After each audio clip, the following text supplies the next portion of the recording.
میں مارا جاؤں لا لا لا لا لا کر دی، بزدل چوہا ثابت ہوا کہ گریبان ہمیشہ حاضر ہے۔ وعلیکم سر، کیا حال چال ہے؟ الحمدللہ جی، آپ ٹھیک ہیں؟ خیریت سے ہیں؟ سر آج ایک بہت بڑا دن تھا، لوگوں کا ہجوم آیا، پوری پاکستان سے صحافی اکٹھے ہوئے، لیکن آپ کا اور حق خطیب کا آمنا سامنا نہیں ہوا، اس میں کس کی نااہلی ہے؟ نہیں دیکھیں، آمنے سامنے کے لیے تو یہ تھا بھی نہیں نا معاملہ۔ آمنا سامنا تو جیسے جب اس نے کیا جس ڈرامائی انداز میں، تو اس کا فائدہ ہی کوئی نہیں ہے۔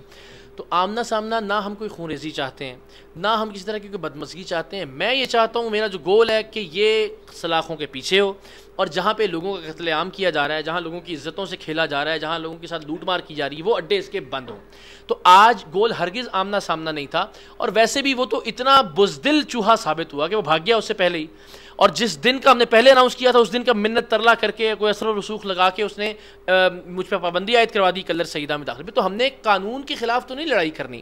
آج بھی آپ نے دیکھا کنٹینر رکھ کے رستے بند کر دیے گئے، تو پولیس اور انتظامیہ اندازہ ہو گیا، یقین ہو گیا کہ اس کے ساتھ موجود ہیں، اور وہ خود بھاگ کے بجائے اس کے کہ وہ ہر بار جب وہاں بلاوڑا میں وہ کرتا ہے اپنی جو لوگوں سے ملاقات، وہ نارملی مغرب کے بعد کرتا ہے۔ آپ اس کی پرانی ویڈیوز اٹھا کے دیکھ لیں، آج وہ دن 12 بجے سے بیٹھ گیا تھا لٹکا کے منہ۔ تو اب وہ ایک آدمی بھگوڑا، پہلے بھی وہ دیکھیں جب اس نے آمنا سامنا کیا بھی، تو وہ بھی تو اس کا بھاگنے کا انداز ہی تھا کہ لوگ اکٹھے کر لیے، شور مچا دیا، میوزک اونچا کر دیا، لا لا لا لا لا کر دی۔ تو یہ بھاگنا ہی ہوتا ہے نا۔ آپ میرا سامنا کرنا چاہیں گے تو ایسے بیٹھیں گے نا میرے ساتھ، یہ تھوڑا ہی کریں گے کہ اپنے لوگوں کو کہیں گے جی آ جاؤ، چیخو چلاؤ، نعرے مارو، تشدد کرنا شروع کر دو، کیمرے چھین دو۔ ایسا تو نہیں ہوگا نا۔ تو وہ بھی بھاگ گیا تھا، آج پھر بھاگ گیا، آج تو دم دبا کے بھاگ گیا وہ۔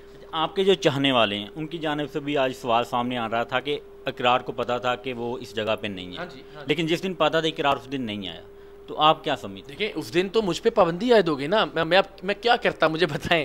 جب ایک ریاست میں موجود ایک قانون کے مطابق 23 مارچ کو میرے کلر سیدہ میں داخلے پر پابندی عائد ہو گئی، تو مجھے اصولاً کیا کرنا چاہیے تھا؟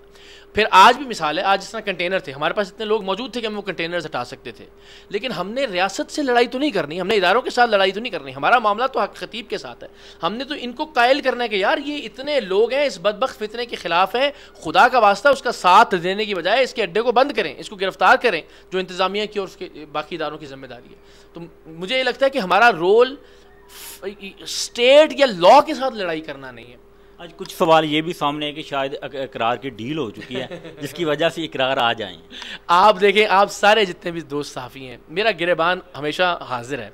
ہم لاہور میں ہوں گے، پاکستان میں کہیں بھی ہوں گے، آپ پاکستان کے لوگ، میں لالچ تو ڈیل تو چھوڑ ہی دیں نا، میں کسی دباؤ، کسی مصلحت کی وجہ سے بھی آپ کو لگوں نا کہ اپنے موقف سے پیچھے ہٹ گیا ہوں، تو میرا گریبان حاضر ہے، اور آپ جب چاہیں جہاں چاہیں مجھ سے سوال کر سکتے ہیں۔ اور میں آپ سب سے، میں اللہ اور اس کے رسول کو گواہ بنا کے آپ کو کہتا ہوں کہ سید اقرار الحسن اس معاملے کے اندر، دیکھیے یہ معاملہ نہ میرے ویوز کا معاملہ ہے، نہ یہ میری لڑائی ہے ذاتی، نہ میرا کوئی جائیداد کا مسئلہ ہے۔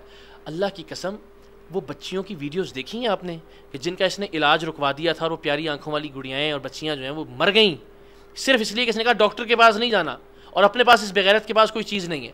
تو میں یہ کیسے کر سکتا ہوں کہ ان بچیوں کے خون کا سودا کروں، ان معصوم بچوں کا، خود صاحب اولاد ہونے کے ناطے تو میں ان کے خون سے بغاوت کروں گا اگر خدا نہ خواستہ میں کسی مصلحت کا شکار بھی ہوتا ہوں؟ لالچ تو بہت دور کی بات ہے۔ آپ نے ویڈیوز کی بات کی، آپ نے کہا تھا کہ جب میں کلر سیدہ آؤں گا تو میں وہاں پر باقاعدہ ویڈیوز کے بارے میں بتاؤں گا، ویڈیو دکھاؤں گا، ثبوت رکھوں گا۔ آج لیکن آپ نے کوئی خاص ثبوت نہیں رکھا۔ دیکھیں، ایک تو یہ جو رواج جب ہم اکٹھے ہوئے تو آپ مجھے بتا دیں، وہاں تو ماحول ہی ایسا نہیں تھا کہ ہم ثبوتوں میں بات کر سکتے۔ ایک تو وہ ویڈیوز جو ہیں وہ انشاءاللہ ہم آپ سب سے شیئر بھی کریں گے، اب چونکہ ہم اکٹھے بیٹھے ہوئے ہیں۔ مجھے یہ بتائیے، آپ سمیت پاکستان کے لوگوں کو کوئی اب ایک اور ثبوت جس کی ضرورت ہو؟ ہم نے ثابت کیا کہ کیلیں اور منہ سے چینیں نکالنا محض ایک کرتب اور ٹرک تھا۔ ہم نے ثابت کیا کہ جن لڑکیوں یا جن عورتوں کے منہ سے خود کیلیں اور آنکھ سے چینیں برآمد کرتا رہا وہ محض ایکٹر تھیں، اور ان میں سے ایک عورت تو ہمارے ساتھ بیٹھ کے ہم نے اس کے منہ سے چینیں نکال کے ثابت 9 سال تک جاتی رہی۔ ہم نے یہ کہتا تھا میں پیسے نہیں لیتا، ہم نے ثابت کیا کہ یہ پیسے بھی لیتا ہے، اور ہم نے پیسے اس کے چیلوں کو دیتے ہوئے ویڈیو ریکارڈنگز کی جس کو ڈینائی نہیں کیا اس نے۔ یہ کہتا تھا میں سوتا نہیں ہوں، 18 سال سے نہیں سویا، ہم نے ثابت کیا، چیلنج دیا، اس کے بعد خود مان گیا کہ نہیں میں دن میں سوتا ہوں، رات میں نہیں سوتا۔ اس کو ہم نے ثابت کیا کہ آپ لوگوں کا علاج نہیں کر سکتے۔ ہم نے کیا ثابت کیا؟ بیچارہ ترکی سے آ کے ایک یوٹیوبر ثابت کر کے چلا گیا کہ وہ جا رہا ہے اور کسی کو کھڑا نہیں کر پا رہا ہے یہ ویل چیئر کے اوپر سے یا چارپائی کے اوپر سے۔ تو اصولی طور پہ تو یہ اس کے ایکسپوز ہونے میں اب کوئی گنجائش یا کسر باقی رہ نہیں گئی۔ اب جو کسر ہے وہ اب اس کے خلاف کارروائی کی ہے کہ اب الحمدللہ پاکستان کا بچہ جانتا ہے کہ یہ فراڈ ہے. پاکستان کا بچہ اس کا مذاق اڑا رہا ہے سوشل میڈیا کے اوپر, میمیں بنا رہا ہے, ویڈیوز بنا کے پوسٹ کر رہا ہے, ریلز بن رہی ہیں اینڈ واٹ ناٹ. الحمدللہ میں سمجھتا ہوں یہ بڑی کامیابی ہے. اور اب مقصد ہے ایکسپوز سے ایک سٹیپ آگے کہ اب یہ بیہائنڈ دا بارز جائے, اب یہ جیل کی سلاخوں کے پیچھے ہو انشاءاللہ. آج ایک سوال میں آپ سے پوچھنا چاہتا ہوں. آپ پاکستان کا قیمتی اثاثہ ہے, آپ نے بہت بڑے معافی ہے جو پاکستان میں ان کو ایکسپوز کیا, لیکن بہادری اور بیوقوفی میں فرق ہوتا ہے.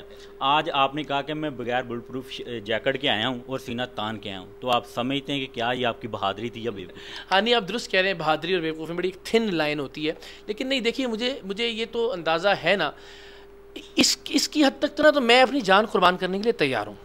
میں بہت دیانتداری سے آپ کو بتا رہا ہوں کہ اگر اس کے ساتھ کسی بھی معاملے میں میری جان چلی جاتی ہے نا, تو مجھے اطمینان یہ ہے, چونکہ میں نے اپنے گھر والوں کو, اپنے تمام احباب کو یہ تاکید اور تائید کر رکھی ہے کہ میں مارا جاؤں تو قتل کا مقدمہ خطیب کے خلاف ہونا. تو مجھے لگتا ہے کہ یار میرے مرنے سے اگر یہ فتنہ اختتام پذیر ہوتا ہے نا, تو چلو ایسے ہی صحیح. تو اس کے لیے میں مینٹلی ویسے تیار ہوں. تو مجھے لگتا ہے کہ یہ بے وقوفی نہیں ہے, یہ میرا میں سمجھتا ہوں کہ اگر ایسا ہو جائے اور اس کے ذریعے یہ اپنے انجام کو پہنچ جائے لیگلی, تو وائی ناٹ, ایسا ہی ہو جائے. چلیں.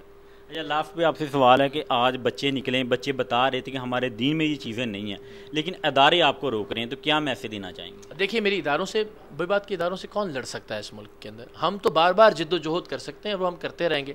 ہم تو بار بار پیغام پہنچانے کی اور سمجھانے کی کوشش کر سکتے ہیں کہ عوام کی نبض یہ ہے, عوام کی رائے یہ ہے جو آج ہم نے دیکھ لی رواد سے کلر سیدہ تک. اللہ تعالیٰ کی ذات جانتی ہے, ہم نے تو کسی کو میسج نہیں کیا تھا, ہم نے تو کسی کو دعوت نہیں دی تھی, ویلاگ نہیں کیا تھا کہ آپ لوگ آئیں. آپ نے دیکھا لوگ امڑ آئے, گلی سڑکوں کے دونوں اطراف میں اپنی چھتوں کے اوپر لوگ کھڑے تھے, جس طرح سے انہوں نے ویلکم کیا.